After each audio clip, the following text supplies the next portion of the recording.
to ask questions that you want answered. So if you're out there and you're watching and you want to know, put it in the chat, and I will ask her right now. And if you're watching this later on, put it in the comments and we will still answer it. And so how do you approach a woman if you're interested in her? Gently and boldly. Okay, you got to elaborate. The reason why I say gently, it is not cool to whistle, or to, oh, baby. Those are not gentle ways to approach a woman. So when I say gently, respectfully, hello, how are you doing today? Or, something that's not cliche and something that's not sexual. One of the things that I think is inappropriate is when guys say you're sexy, because to me that means you want to have sex with me. And so to me, you shouldn't use words like that when you're just approaching someone. So I think that it should be a matter of you approaching her in a way where she feels seen but still valued. Okay. So where you don't make it just about the way, not a body part or something that's that has a sexual connotation to it. Okay. So bold, and what's the first part? Second part? Gently and bold. Now that's coming from a 55-year-old woman who is married. So ladies, if you don't agree with that, in the chat, in the comments, please come on in and let guys know how you want to be approached. And I will say, like you said last week, it's going to be different for every woman, because every woman is in a different stage in her life. Every woman has a different personality. So it's just a matter of doing and asking, other women in your life that are in your same age group. But that's what this is here for. So ask away and let us know what you need. So throw it in the chat if you got a question or you want to elaborate or expound on what Renee just said or add to it. What do women find attractive? I think that what women find attractive... See, she didn't expect that one. I just went right into the questions. What do women find attractive in men? I would say the first thing I noticed about you, it wasn't just the way you looked. It was it was the way you walked into the room. But it was a combination of the fact that you had a beard at 14. I didn't have a beard. It was a mustache. It was a mustache. I know I got the goatee now, but it was just a mustache. But he had a mustache at 14. How many of you ladies like facial hair? Beards. Everybody's wearing beards now. Yeah. So, but I do. I like it. So I think it's a combination of the way you look and the way you carry yourself. The fact that for a man to give you eye contact that's confident, but it's not like looking at you like you're a sandwich, but looking at you more like you're a human being, another human being. So I would say, like the traits. I mean, like as far as even when we first met, I didn't say anything. I just was you said it was my presence. Yeah, it's the way you walked into the room. I wasn't thinking about that. I didn't think I had swag or anything like that, because even as a young person, I wasn't very confident in and that's probably why I asked this question, because there are guys out there who may not be 100% confident in who they are as an individual. And especially if they see a very, very attractive woman and they want to try and say, I'm gonna shoot my shot, or I'm gonna go and try to approach this person.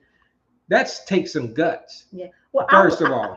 And so I think to me it takes guts. It takes guts to use words, to walk up to someone and approach them. I think one of the things, like even now at the age we are now, the thing that I really find attractive about you is the way you smell. You always smell good. Okay. There's certain things about, like, I love your eyes. Right. I think you have very kissable lips. I love your lips. So I guess it's it is the physical. It is physical. That's the first person. But just like Miss T said here, hey Miss T. Hey Miss T. It says the way they dress and love facial hair. Yes, me too, girl. Active. So Miss T said it was the dress and appearance. Is it, when it comes to dress and appearance, is it the current style, or is it a certain look that you like? I because of my age, I like when you are coordinated. You don't have to match, but I like when your socks and your shoes and everything, you just you look put together. And I know I had nothing to do with it. So that's another thing. A guy who knows how to dress himself. Yes. Yeah. and look like you care. Right, Miss T? Is not right. We don't want them to look like they just came out. Just like guys don't like for women to come outside and look like you don't care. Women don't like to see that either. Just a plain old t-shirt, wife beater. None of that is attractive to me. Right, right. Well, I mean, you gotta. I guess it depends on even the timing. Everybody's got their own style now, their own preference. Yes. You know, so you really don't know if your preference or your style is something that the other person would like. Yes, I agree. I agree. So that's a good one. So that was the question about what do women find attractive in men. And it's going to be different for every woman. But if you're watching it now, Miss T, you put your answer in there. If anyone else is watching, or if you're going to watch it later, put in the chat what you find attractive, what you like in a man, because it's going to be different for each one. Right. So if you just joined us, different stages. If you just joined us, this is Gil Renée from the Rich Relationships Refuge. So we're actually just doing question and answers. You know, these are questions that we got from the community, and we thank you for them. And I'm just the moderator tonight. And so women, tonight, I'm going to represent us. And I don't have all the answers for every woman in the world, but I'm going to represent us. I'm going to try to represent us well. And it was a lot more questions than we thought. So I'm not going to probably be able to get through all of them, but I'm going to try to get through the vast majority of them. So I'm not going to waste a lot of time. So give me 2 or 3 misconceptions that men have about men have about women. I think one of the biggest misconceptions, especially now with this whole I'm sorry, flip that women have about men. That women have about men. Right. Okay. So give me three misconceptions that women have about men. One, that the only thing men think about is sex. Ooh, what? Okay. I mean, as an adult woman, I know that's a misconception. Well, even as a young man, that's why you say it's a misconception. Isn't it pretty common though? Well, I think that if you don't understand, I'll say this. I think men do think about sex. Yeah, we do. But it's not necessarily for the same reason that we think that it's what they think about. It's not. I don't think that all men think about sex to conquer you. I think they think about sex because of the way they're wired. Mm-hmm. I don't think it has anything to do with them wanting to dominate us or take advantage of us. It's just the way they're wired. Right. So I think that that's a misconception that men want sex. That's all they think about. Right. Right. Okay. I don't think that's true. Another one is that all men are dogs. Okay. I think that's Miss T said the same thing, that all men are cheaters. Okay. Right. All men are dogs. I don't believe that all men are cheaters. I believe that if there is a pattern or there is a certain type of man that you are attracted to, right, that might not necessarily be all men. It might just be your picker or the way that you select men. Right. Sometimes I think women are like men that are unavailable. And so, and another one I think that is a really, really big one is that if you get pregnant and have a baby with a man, that you're going to keep them. I think that's a misconception. Elaborate on that one. I think that for some reason, women for years have thought that, well, if I get pregnant, then I'm going to keep him. It's almost like a man trap. And unfortunately, men control commitment. Women control intimacy. Men control commitment and women control intimacy. Right. Okay. So if you think that you're going to make him commit to you with intimacy or with sex, you end up giving him something that's not going to make him give you what he wants, because you can't make someone commit. Mm-hmm. That has to be something they decide to do. And so I think that to think that sex, to have a baby with someone that's going to make you stay together, I think is a misconception, because it's proven, it's obvious that it doesn't keep people together. I don't think that children make people stay together. Right. And it is a major reason, that some people do decide to go that extra step to stay together. And it's always, I think when you do it because of the children, mm-hmm. that can be just as damaging to the relationship, because and to the children. Because when you get married, you get married. I didn't marry to have kids. I didn't get married to have kids. We are the anomaly. Most people, that's their whole reason they want to have kids. Well, some people for us, that wasn't our whole thing was we got married to be a couple, and because we want to spend our life together. Right. And we had a child and we adopted children. but it wasn't like that was the primary focus in our relationship. Right. Like you were saying, Missy, you end up alone anyway because kids are going to eventually leave the nest. They're gonna do their own thing and they will kick you to the curb really quick. Yes.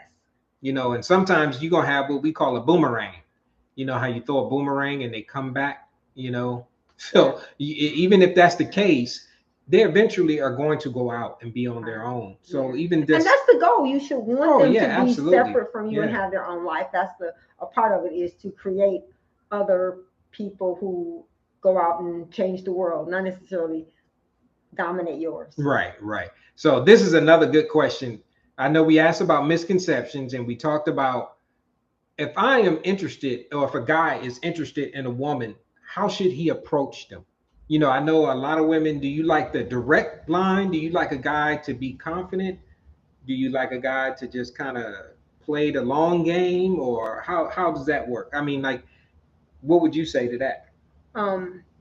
Ladies, I'm only speaking for me and for what I have seen over the years of working with women for 28 years. Most women want guys to be, because Miss T asked the question last week, why don't men commit? Right. Why do they play games? I think that for us, we just want you to be honest. Okay. If what you want is a game, just tell us that. Because if we want to play a game, because some women now, they want to play a game too. Right. So I think that it's important that you are honest up front about what your motive is and what your approach is versus if I wanted to take a ride to go nowhere, I should have known that up front. Right. So I mean, for me, I would say that most women want someone just to be honest about what it is you want. Do you want to get married? You want to play games? You want to date?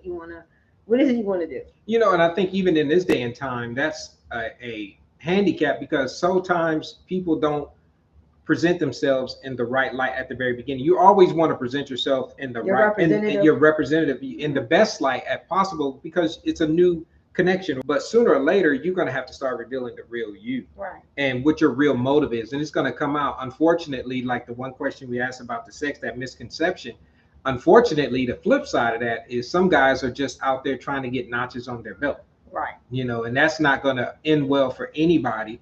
That's more of an indicator of them inside of themselves about being empty more than anything else. So I think women just have to be mindful of that everybody's not out there for honorable reasons. Right. And so you don't give, this is me, this is my belief.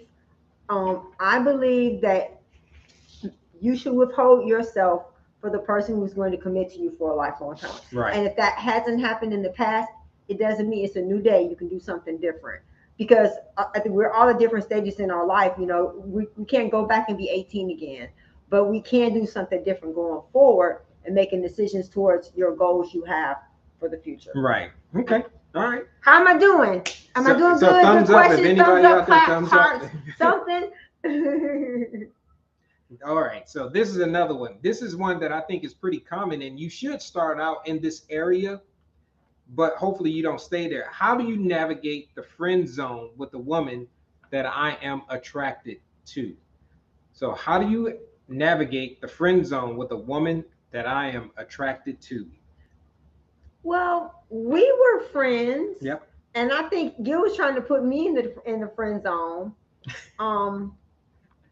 I think sometimes the friends, I think the friend zone, there's a difference between friendship and the friend zone.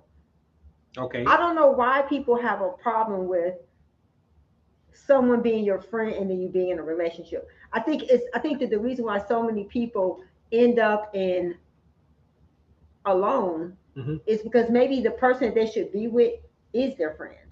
Okay. You know, sometimes I don't know why we have this, because most people who are married and who've been married a long time, they will tell you that their spouse is their best friend. Right. So if your spouse is your best friend, your relationship should be based on friendship. I think a part of it is just being honest. It's like, hey, I know that you see me as a friend, but I see you as more than a friend. Right. I mean, I think that the key in relationships is just to be honest about what you want and what you need. Right. And it feels awkward at first, but once you get used to doing it, it becomes a little bit easier. Right. Let's see what you think. What you think about that? About people being in the friend zone. You know,